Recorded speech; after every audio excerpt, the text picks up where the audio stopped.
The Matrix wasn't just a movie. It was a prophecy. For those of you who followed me on Telegram years ago, you'll remember how often I referenced The Matrix, especially the original 1999 film, as a warning, a mirror, and a blueprint for where humanity was heading. Because Kevin and I have been discussing concepts like this and how dangerous the emergence of AI technology would be, along with things like Neuralink, designed by people, or should I say stolen by people like Elon Musk, and how eventually people would begin to communicate with AI as if they were communicating with not only a conscious being, but God itself. Just look at what is now emerging with applications like ChatGPT.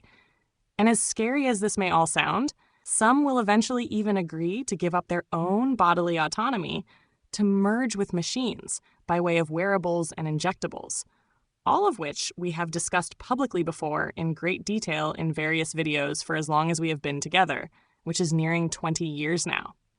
Eventually, this will even someday lead to some who may openly agree to upload their own consciousness to the vast sea of quantum computing, like D-Wave quantum computers, in order to surpass what they believe to be the limitations of the human body.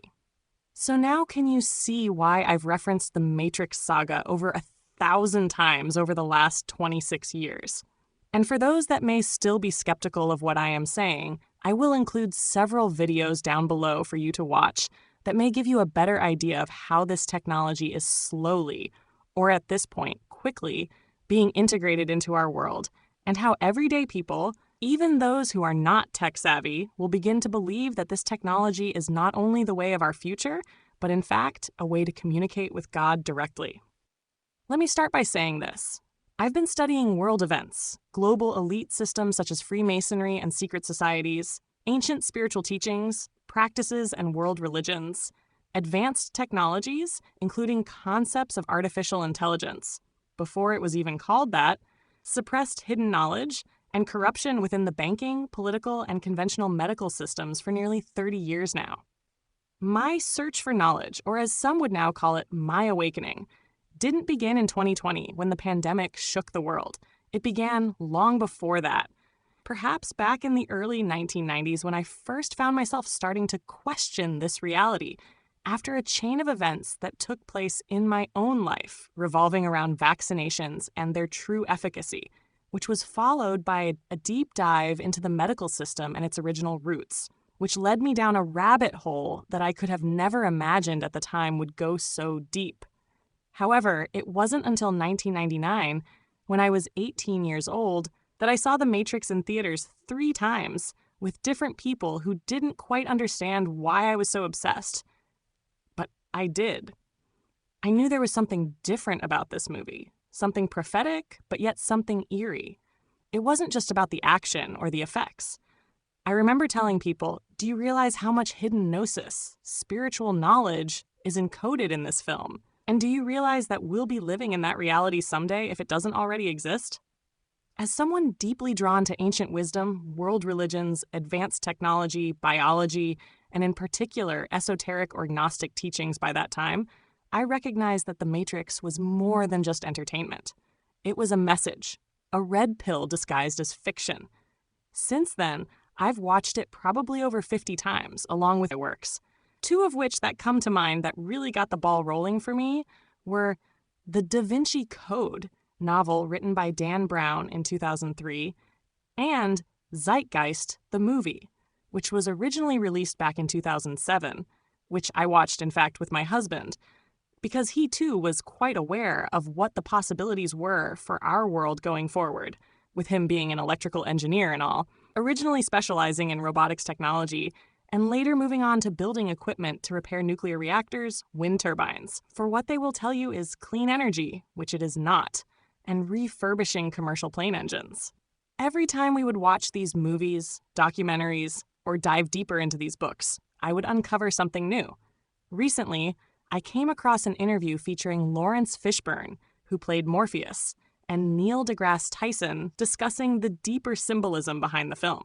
Now, I don't personally resonate with most of Neil's perspectives, or at least I haven't in the past, because there is just something about him that doesn't sit well with me in terms of his personality and how egoic he comes across.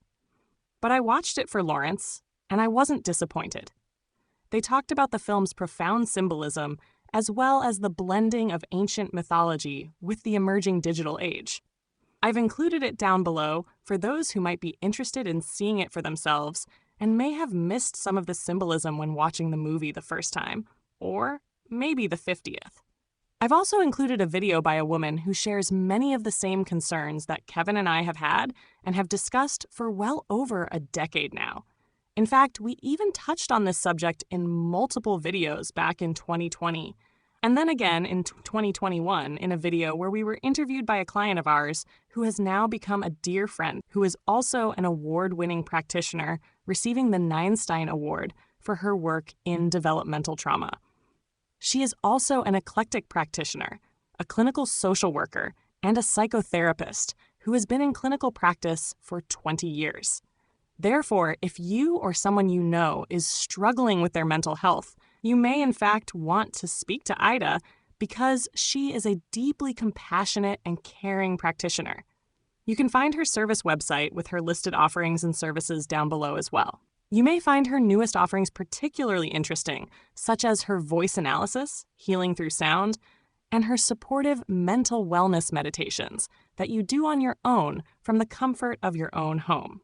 Again, if this resonates with you, be sure to check out her link, which I will list down below the video we all did together back in 2021, where we discussed the current state of our world, which was unfortunately a video that was not only banned on our channel, but on Ida's YouTube channel as well. However, let's circle back to The Matrix and discuss some further fun facts about the movie that you may or may not already know. Have you ever heard about a woman named Sophia Stewart? She is an African-American writer who wrote a book called The Third Eye and another titled Matrix 4, The Evolution of Consciousness. Stewart has long claimed that both The Matrix and The Terminator were based on the books she wrote back in the early 1980s.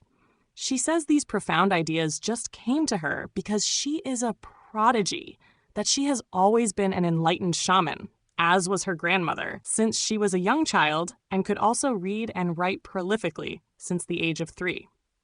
In an interview, she said she wrote the prophetic sci-fi stories, which covered the past, present, and future, in 1981, and claims she submitted a story titled The Third Eye to the Wachowskis, then known as the Wachowski brothers, after responding to an ad seeking story ideas for a comic book in the 1980s, according to PolitiFact, Far Out Magazine, and Quora. She alleges that she never heard back and her materials were not returned. She later asserted that elements of The Third Eye appeared in The Matrix and The Terminator, leading her to file a copyright infringement lawsuit. By the way, if you look up the brothers, they are now known as the Wachowski sisters because they transitioned from males to females a few years back. Strangely enough, transgenderism seems to be another hot topic hitting mainstream media. I'm always looking for the deeper, hidden agendas behind movements that go viral. And while I have a pretty good idea what is behind this one in particular, that's not to say some people didn't decide to transition long before this movement hit center stage. It oddly seems to be not only spreading like wildfire these days, but at least that's what both mainstream and social media clearly want us to focus on right now. I'll have to discuss those details, perhaps in another blog post entirely. And while I don't have any ill will against the gay community, in fact, I grew up with several close friends and coworkers of my own who were gay, I do have a major issue with flaunting sexual and graphic imagery around children, or trying to manipulate the masses into believing that self-mutilation is somehow progressive and that there is more than two genders. As a naturalist, I am not ashamed to admit it either, especially because I think it is imperative to love yourself as you are, and to realize that in most cases, body dysmorphia stems from deep psychological trauma, and that for most of these people, especially the children that are being groomed into all of this, cutting away certain body parts in hopes of stripping their minds of that shame, pain, and suffering is not going to make those emotions go away. In fact, a new study from the Williams Institute at UCLA School of Law finds that 81% of transgender adults in the US have thought about suicide, 42% have attempted it, and 56% have engaged in non-suicidal self-injury over their lifetimes. So this is a real problem. And while I don't agree with this community trying to change the entire world around them, rather than doing what is actually necessary to work on themselves, threatening or shaming these people is also not the way, when it is these people who are perhaps the ones who genuinely need our help the most. We are all divine beings and one with our Creator. Therefore, we all deserve to be treated with respect and dignity. Sophia filed a lawsuit against major players like Warner Brothers, James Cameron, and the Wachowskis, the siblings who directed the Matrix series. But after looking into the case, I couldn't find any concrete evidence proving her claims. While there are some thematic similarities, the idea of a chosen one, the war between man and machine, the awakening of consciousness, these themes are not new. Those of us who have studied ancient texts and esoteric traditions have seen them countless times before. Her case was ultimately dismissed because the courts found there wasn't enough substantial similarity between her manuscript and the Matrix films. They said the ideas were too broad and common in the sci-fi genre. So while I am not sure what to believe, or if she was somehow the original creator, that doesn't mean her visions and experiences aren't real. If you're interested in hearing what she has to say, you can watch an interview I found with her discussing this topic down below. Some say she did in fact win her case, but that is false. What she did receive money for was a lawsuit she filed against her lawyer for not submitting her evidence to the courts on time, if I am not mistaken. But her original lawsuit against the Wachowskis, James Cameron, and Warner Brothers was dismissed. Another name that comes up is Thomas Althaus. He's a screenwriter who filed a lawsuit in 2013, claiming that The Matrix was based on a screenplay he wrote in the early 90s called The Immortals. His story dealt with themes like immortality drugs, totalitarian control, and a dystopian future. He believed there were parallels between his script and The Matrix. However, a judge dismissed his case too, ruling that there weren't enough similarities in character, dialogue, structure, or plot to warrant a copyright claim. However, he maintains that it's common for the industry to steal the work of screenwriters and then make them disappear or wait for them to die before using their ideas, and even discusses the similarities between his work and the movie in detail online. I will include that video down below as well for anyone that is interested in seeing it. I do resonate with some of what he says about the industry, and even some of the big tech giants that he is trying to expose online, because much of what he talks about is similar to what I've been saying for decades now. But again, we're talking about big themes here, like a chosen one or a world built on illusion that are shared across many stories and mythologies.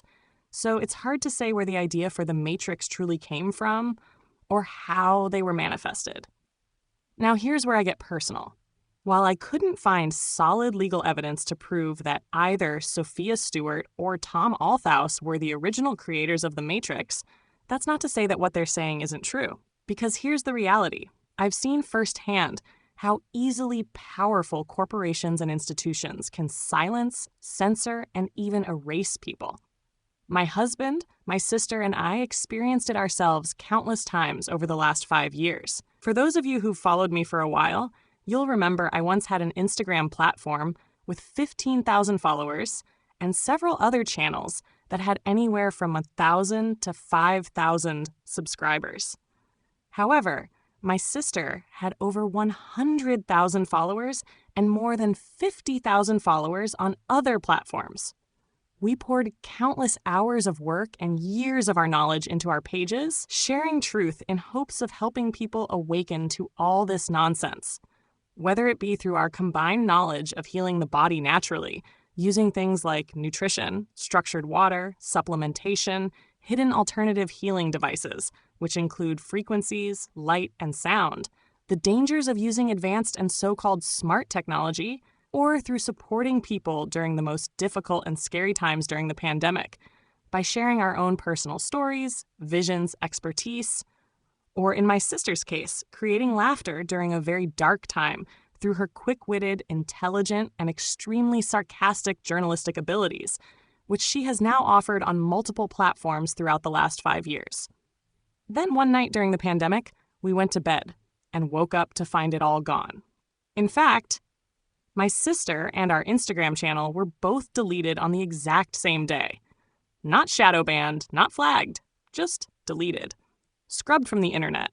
We were demonetized, deplatformed, and silenced. They wanted us to disappear because obviously whatever we were saying was somehow threatening their overall agenda. And they can't have that. And this wasn't a one-time thing. It's happened to us over and over again. My sister had videos that reached millions of views globally. Some of them were featured on major websites and forums, and we even had a few that were featured in the stories of big names like Robert F. Kennedy Jr., which is, in fact, how one of my videos eventually went viral. And yet, with the click of a button, all of it vanished. So could either of these individuals be telling the truth? Could they have been ignored, silenced, or had their work stolen by the elite few who control the narrative and then were made to disappear? If the Matrix taught us anything, it's that illusion is maintained through control, and those who threaten the system are often made to disappear. Okay, with that now said, let's talk about those who were said to have really created the Matrix, the Wachowskis. Did you know that they required all the actors to read 3 specific books before even looking at the script? This gives us a deeper glimpse into where they say the ideas really came from. The first book was Simulacra and Simulation by Jean Baudrillard. This book explores how modern life is filled with simulations, representations of reality that replace the real thing. In the movie, Neo literally hides his contraband inside a copy of this book. It's a symbol of how deeply our world has been replaced with illusion. The second was Out of Control by Kevin Kelly, which dives into chaos theory, artificial intelligence, and how decentralized systems evolve without central control. That's the architecture of the Matrix itself, a system that adapts, learns, and grows independently. The third was Introducing Evolutionary Psychology by Dylan Evans. This book looks at how human behavior evolved for survival, but is now being manipulated in modern society. The Matrix reflects this in how the system uses fear, comfort, and deep programming to keep people asleep. So rather than copying one person's idea, the Wachowskis claim they wove together threads from philosophy, psychology, spirituality, and science fiction to create something multi-layered and deeply symbolic. Now, you might be wondering why I'm talking about all of this on a holistic health blog. Here's why. While my primary focus is on healing the body through natural means, nutrition, detox, nervous system regulation, and energy work, I believe that true healing also involves healing the mind, freeing the spirit, and understanding the world around us. We can't separate our health from our environment, and our environment includes media, programming, belief systems, and the energy we interact with every single day. In fact, when I started to relapse a few years back and disappeared from the internet, it was for this reason specifically, because I knew, or should I say, I now know how powerful the mind can truly be and how powerful I am in terms of creating my own reality. Therefore, I knew it was imperative to step away from the internet and go inward, to seek the truth from within, and to do the inner work with the guidance of others who could truly help me on a level that I knew I couldn't do on my own. During this time, I also worked with an amazing brain retraining and spinal flow practitioner by the name of Melissa. And if you are ever interested in delving deeper into these healing modalities, I will also include her information down below because she has helped me immensely. I had to quiet all the noise around me because truth is medicine, knowledge is power, and awakening is part of the healing process. So when I talk about things like the Matrix, I'm not just analyzing a film. I'm helping people see the illusions they live in. I'm reminding them to question everything, to unplug, to listen to their own intuition, because you can't heal what you don't recognize is broken. Now, on a related note, if we're going to talk about technology, we need to talk about protecting ourselves from it. Non-native EMFs, the kind emitted from smartphones, Wi-Fi routers, smart meters, and other electronics, are biologically disruptive. They interfere with melatonin, stress the mitochondria, and dysregulate the nervous system. Not to mention, all of the screens we stare at from day to day are also destroying our circadian biology via all the blue light toxicity we are now exposed to, and are destructuring the water within our bodies. That's why I personally use Blue Shield EMF protection devices. Blue Shield doesn't block radiation. Instead, it uses scalar fields and coherent frequencies to help the body adapt and remain in balance. Scalar technology, originally theorized by Tesla, operates beyond the electromagnetic spectrum. It doesn't fight EMFs head-on. It supports your own energy field through resonance. Blue Shield recently completed a pilot study showing improvements in heart rate variability, reduced blood cell clumping, and lowered markers of oxidative stress, especially in people with EMF sensitivity, which I shared in my last blog post. And right now, through July 7th, Blue Shield USA is offering an 18% discount on all their devices. You can purchase through my paid affiliate link on my website. And when you do, you not only protect yourself, you also help support my work and make it possible for me to keep offering free information through my blog and social channels. Because God knows they will never allow me or anyone in my family to be monetized, because we are the kind of people they want to keep silent. At the end of the day, this isn't just about one movie. It's about reclaiming your body, your mind, and your spirit. It's about waking up to the truth that was hidden in plain sight all along. Take the red pill, awaken, reclaim your mind, your health, and your life.